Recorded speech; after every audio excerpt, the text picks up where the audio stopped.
Welcome, Pisces, to the Plaid Sheep Oracle.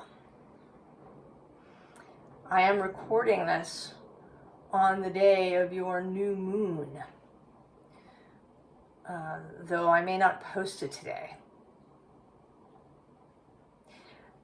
The introductory card that came out for you is the Mooncat.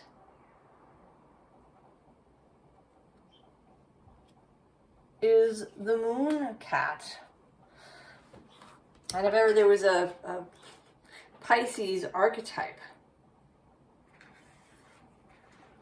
And so in this deck, the archeo, there's a guidebook, and each card has a little page where it describes the archetype. And then there's also a little story, a little tale for each card. And I'm actually going to read the Mooncat's tale. Sauntering down the promenade, the cat came to the deserted lighthouse. He'd been trying to get into the tower for days, and this evening he finally discovered a broken window. Mounting the corkscrew steps to the lantern room, he leapt onto the empty dais to survey the horizon. Night arrived and he was still there, his mossy eyes grown large from staring into the inky blackness. Far out on the moonless sea, a small boat bobbed, its oarsmen desperately trying to make out the shoreline. And then he saw them, two blinking pinpoints of green light, beckoning him to safety. And this, Pisces, is about your mission. Or, well, I don't want to call it a mission, because, I don't know, that's too restricted in some way. Because I think that it might vary for everybody, and right, that this is kind of a reading for the Pisces energy, perhaps in all of us.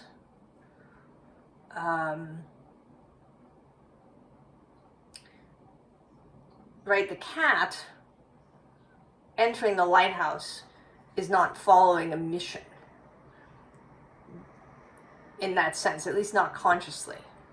But he is in the right place at the right time to provide help to that person in the boat. Now for you, I think that it is more conscious than that. Because the bottom of this archeo deck has the demon. And then the visible bottom. And then the other side has the alchemist.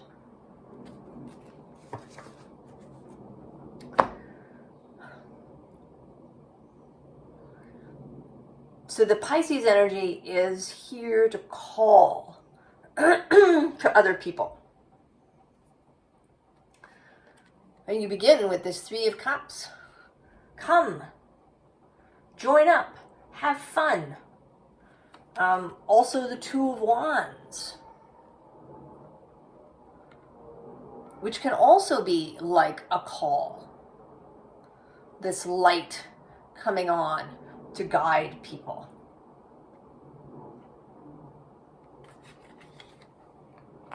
And then the bottom of this deck is the Knight of Wands, this exuberance. In my personal sort of lexicon or correspondence system, I think of Aries as the spark or the match that's lit, Leo as the bonfire that you can gather around, and then Sagittarius pulls a torch out of the bonfire or lights their torch at the bonfire and takes that message out into the world. And what's the message? The Lovers. This is one of my favorite Lovers cards because of all the fire, exuberance, love, union, choosing from the heart, choosing from love rather than fear. And then this Nine of Pentacles, which always comes, or almost always comes, with the word exaltation. Right? This person is in exaltation. Feeling beatific. Feeling enthusiastic, as in with God, and theos.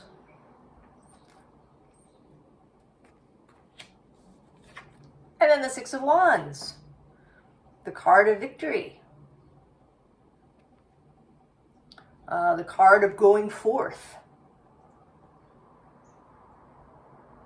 spreading the good news some more. Then we run into the Eight of Swords. And this is not your Eight of Swords, Pisces. This is the collective Eight of Swords that's floating around in the kind of collective unconscious ethers at the moment. And there's quite a lot of it. There's so much anxiety and fear and restricted thinking.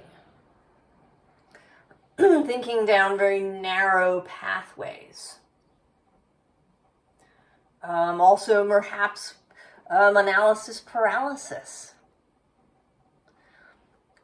There may be somebody you know who's all up in their head about something. And how broad this is.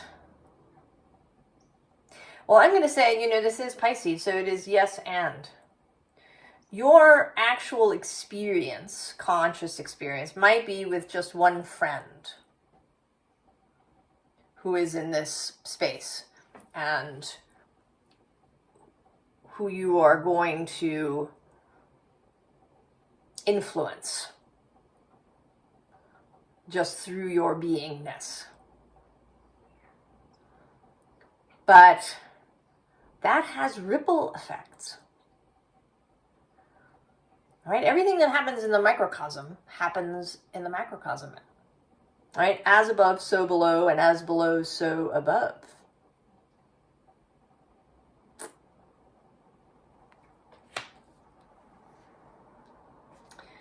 Now here we have the Wasp.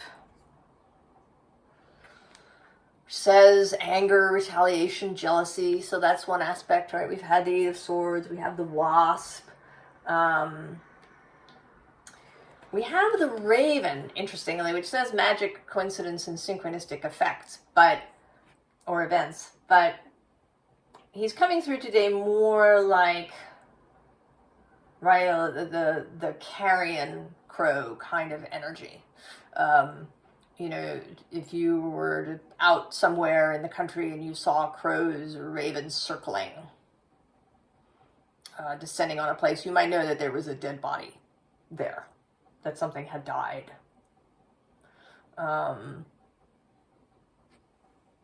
Crows over the battlefield, kind of a feeling. Below that is risk. But actually below that is truth. Oh, and then wealth. And then, I'm going to stop there with the Queen, and at the very bottom of the deck, the King.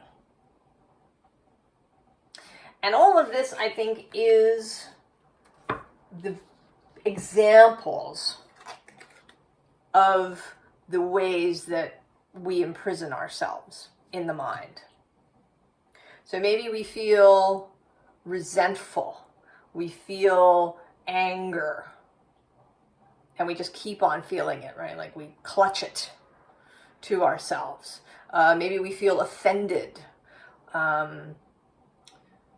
Maybe we, feel restricted with the King and Queen. We have issues around government or our boss. Maybe we're afraid of taking risks, or everything looks like risk.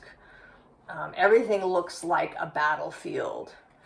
what is truth? Do I have enough wealth? So all of these things are the ways in which people around you, Pisces, have imprisoned themselves in their own minds.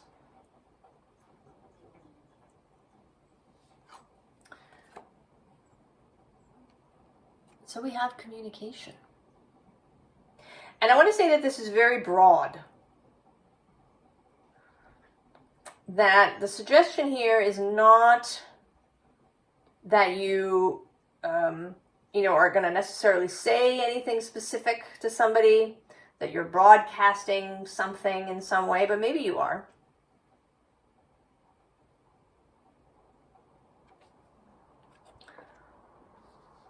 But the real pathway is here with the water fairy. Through feeling, through emotion. That's your real bailiwick, your, the place of your strength is in that emotional and unconscious realm. Influencing people not with force, but with energy, with vibration. If you watched my collective new moon Pisces reading, I was talking about how we can see what we think is cause and effect in the physical world. But that when we talk about physical causes, those are just explanations. They're not the real cause, not the real reason that things have occurred. That you need to go back, that it's about thought and energy and vibration. And of course, love.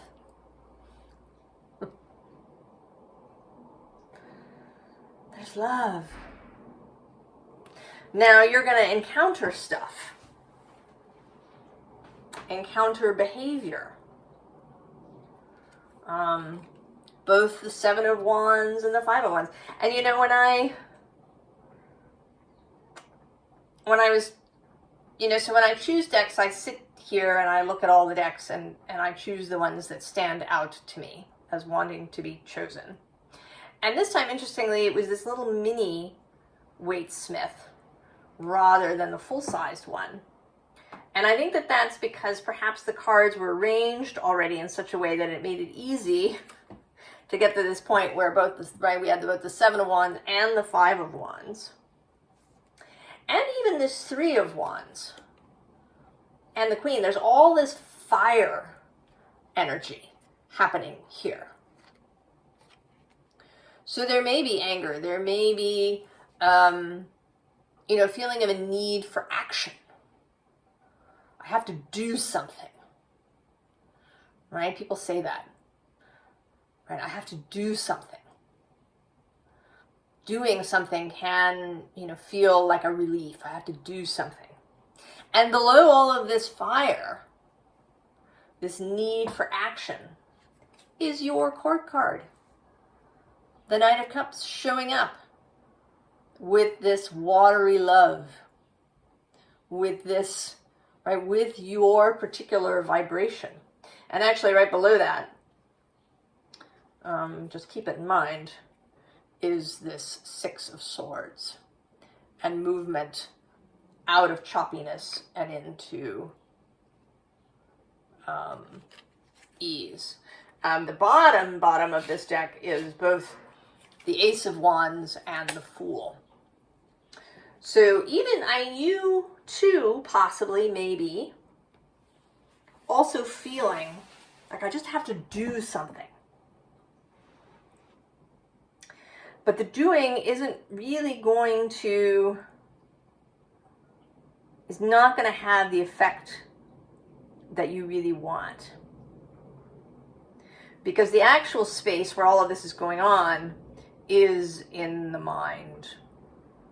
And really the mind space, right? We have the Three of Swords, which from my perspective is, how you stab yourself in the heart with thoughts.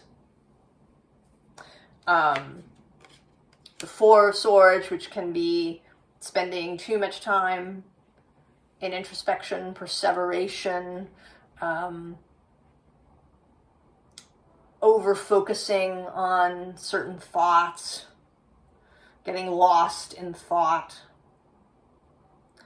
Then the Moon, the unknown, the unconscious, fears, delusions, ways that we can hide things from ourselves, fool ourselves, or others. And then the Ten of Wands, the burden that this creates, right? The burden of all of those wands. Here. This, right? We take all of these, right? We're busy taking all of these actions, trying to create change through action. But it is an inspired action, right? It's reactive. It's this 5 and 7 of Wands kind of action that doesn't come from inspiration or intuition, but from reactivity, from just this, right, this need to do something. So, what do you have? Well, interestingly, you have the Queen of Swords. Clarity and discernment in your own mind. And below her is the Magician. The ability to, right, to manifest not through physical action, but through mental action.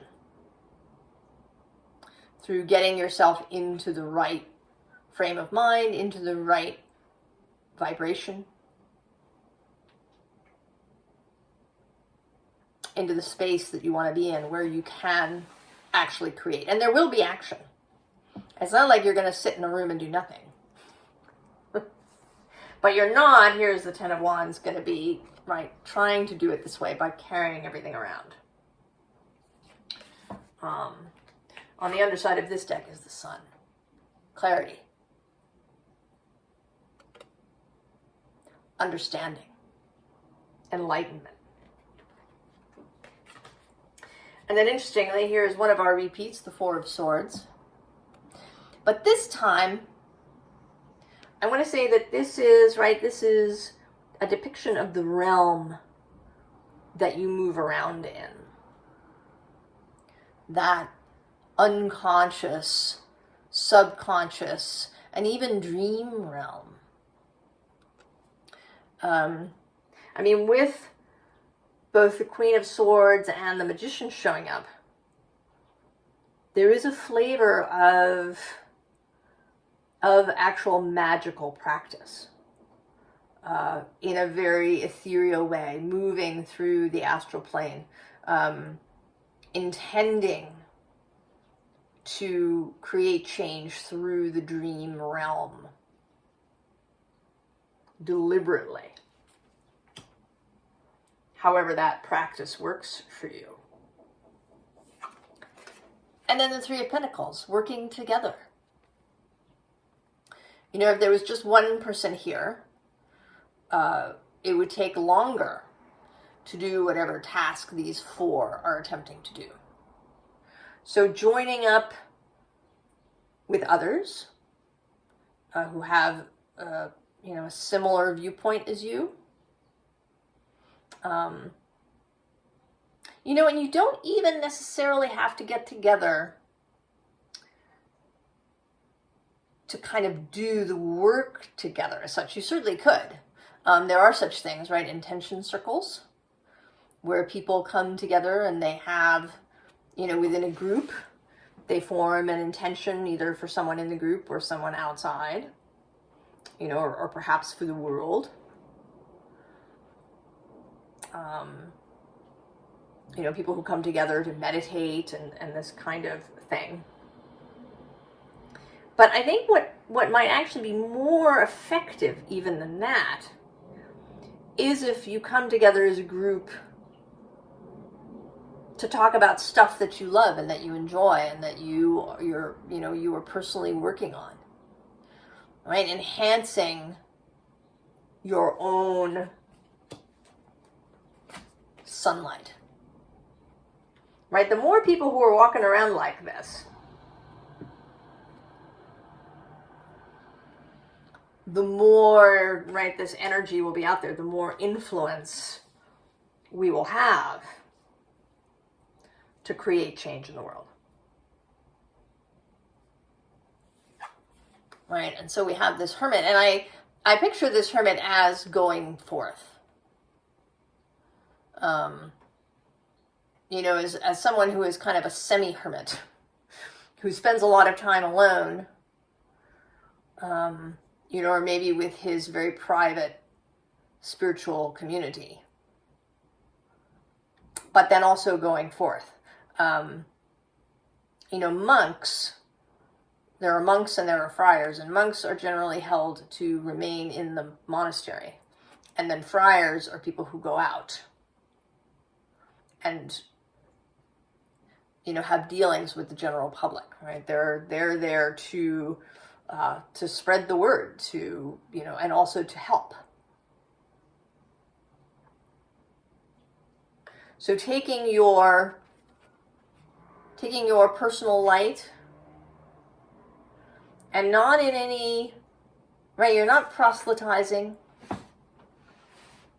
you're not forcing anything. You're just taking your green eyes where you're inspired to take them. And then with the Seven of Pentacles, being satisfied with this. Finding satisfaction in all of the wins. So not keeping your focus on what hasn't changed, on what's wrong, on the insurmountability of the task or whatever it is, right? That is this energy that we don't want.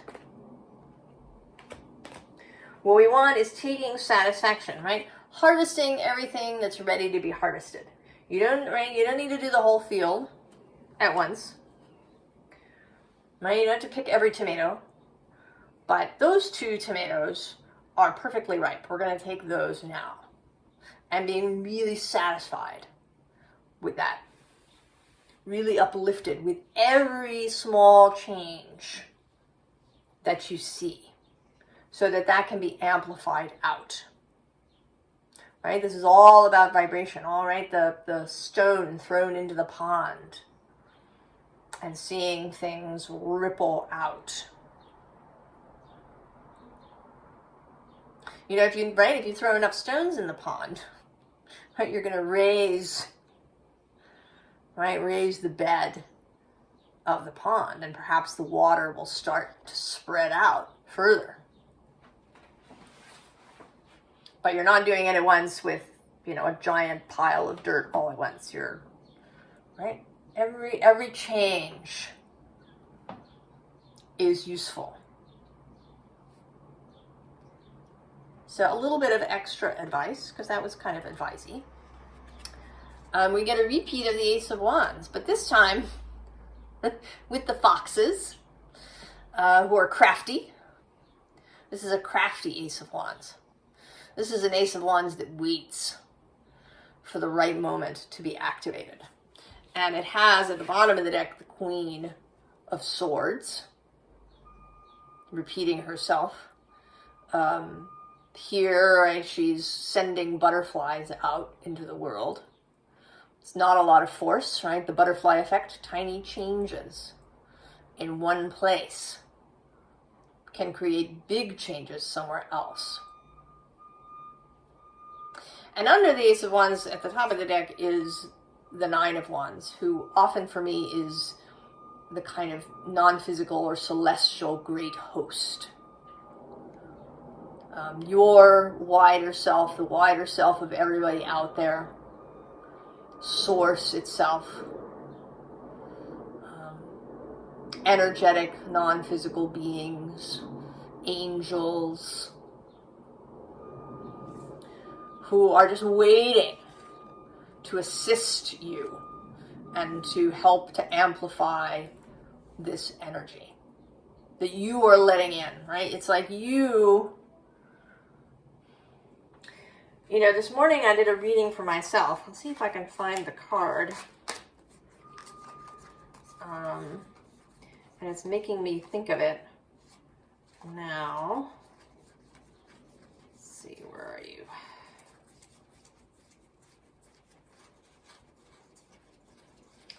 Probably at the bottom of the deck.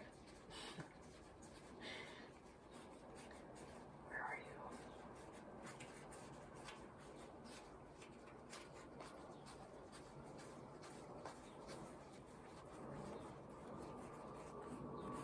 Huh. I don't know. So it's the Three of Swords, actually. And in the card, there's a person sitting kind of huddled up in a cave, and there's this big stone heart with a crack in it that is, you know, seems to be a blockage. And if you could somehow widen the crack, then this person could leave, there it is, could leave the cave. If you widened this crack. So everything, all of these things that we do, the more that we focus on this energy, the wider this crack gets. And the more people that can follow. We can't force anybody to follow. But we can enlarge the crack. And so we have the Knight of Swords. Being the energy that you want to see into the world. Also with the King of Pentacles. Interestingly, here a king showing up again. But this time in this, right in this natural wooded space. This tree king. Who also doesn't, you know, the trees don't force things. There's a cooperative energy to the forest. And also a stability. So knowing your own stability.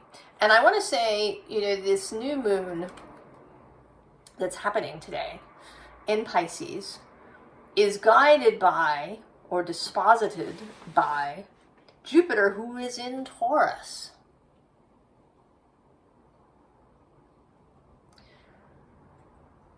So there is an energy of stability, because also he is guided, Jupiter, by Venus in Aquarius, and then she is guided by Saturn in Pisces, and then we're back to Jupiter. So there's this little circle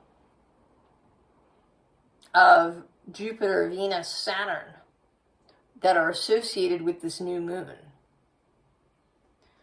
So what we love, how we want to expand, and the underlying structure that allows us to do that. And then the Six of Swords coming out again. And in a very dreamy way. Right? This is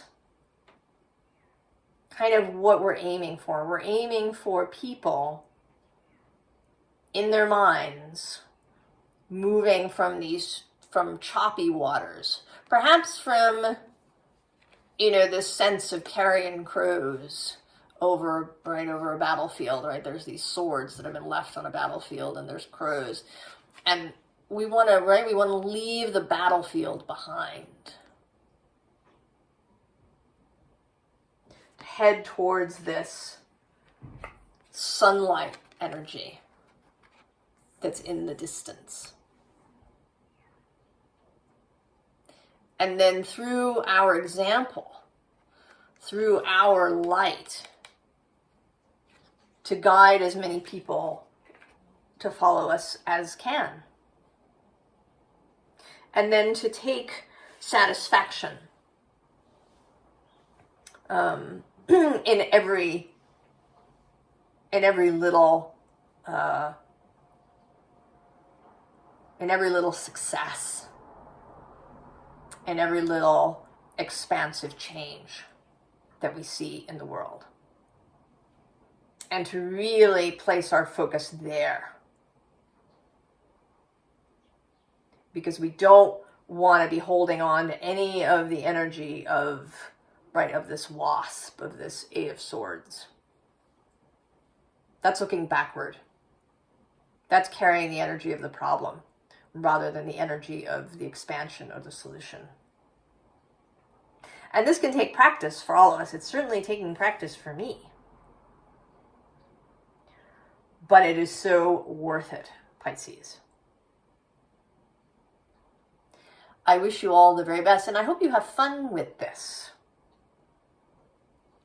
That it becomes a game, right? That you take on, right? This Mooncat idea where you're not, right? It's not a heavy thing.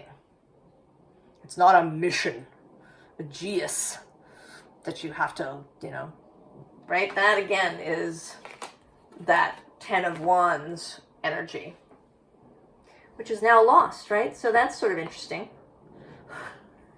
That 10 of Wands card is now disappeared from where it was while I was looking for this card to show you.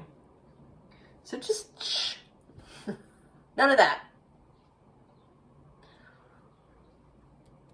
The Mooncat archetype. I hope you have a beautiful new moon, and I will see you next time. So long, Pisces.